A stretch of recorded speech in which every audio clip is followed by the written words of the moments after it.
L'armée israélienne diffuse ces images de son incursion terrestre au sud Liban. Des opérations dites ciblées et limitées à but défensif contre le Hezbollah. C'est la première attaque au sol depuis le 2 mars, lorsqu'Israël a commencé à bombarder Beyrouth depuis les airs, en réponse à des tirs du mouvement islamiste.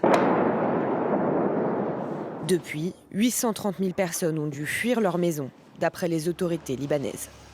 Bien sûr, c'est de notre maison, nos souvenirs, tout ce qu'on a vécu pendant, pour moi, 25 années. Et j'ai pris mes photos et mes chats, bien sûr.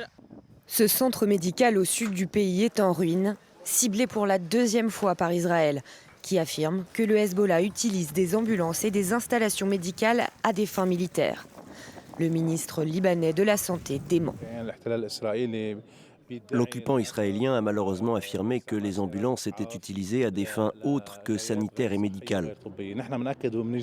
Nous affirmons haut et fort que cela est injustifié. Ces véhicules transportent des blessés et des malades.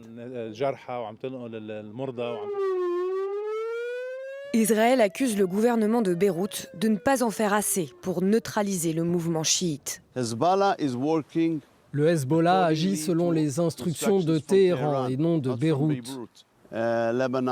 Mais pour être franc, le Liban n'a pas vraiment fait ce qu'il aurait dû faire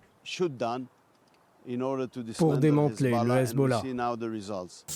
D'après les autorités libanaises, les frappes israéliennes ont déjà fait près de 900 morts, dont plus d'une centaine d'enfants. Antoine, est-ce que les Israéliens là, sont en train de renouer avec le même schéma qu'en 2024, c'est-à-dire des bombardements, des incursions et maintenant des missions terrestres, même si elles s'annoncent limitées?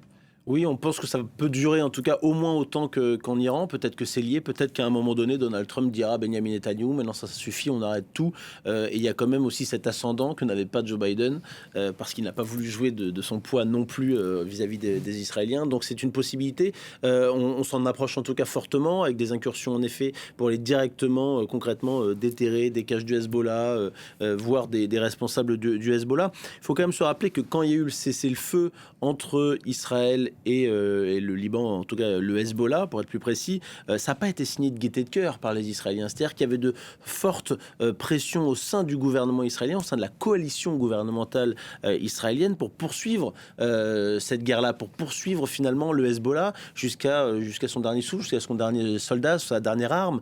On nous a dit qu'il a été considérablement affaibli, c'est forcément le cas, déjà par principe de voir son chef historique éliminé. Il y a eu de fortes avancées quand même israéliennes qui sont très efficaces, qui ont des renseignements extrêmement poussés au Liban comme en Iran. D'ailleurs, de ce côté-là, le Mossad est très efficace. Maintenant, on sait très bien que détruire le Hezbollah, ce n'est pas possible non plus. Et on le disait à l'époque, donc on voit bien que ce que je ne vous disais pas de bêtises à l'époque, vous voyez, puisque ça se poursuit comme l'Iran. C'est-à-dire que là, on est en train de nous dire que l'Iran était à 2 jours d'une arme nucléaire, je caricature évidemment, alors qu'il y a 6 mois, on nous disait qu'on avait détruit complètement leur programme nucléaire et que c'en était fini grâce à un avion américain qui avait fait l'aller-retour sans se poser, à quel point c'était formidable.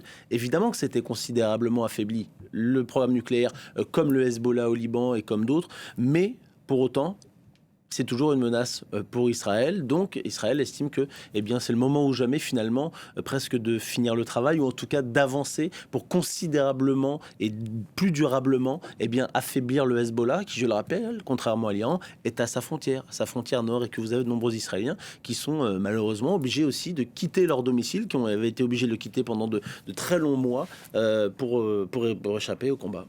Merci beaucoup Antoine. Je vous rappelle le dernier bilan donné par les autorités libanaises, 886 morts depuis la reprise des combats entre Israël et le Hezbollah.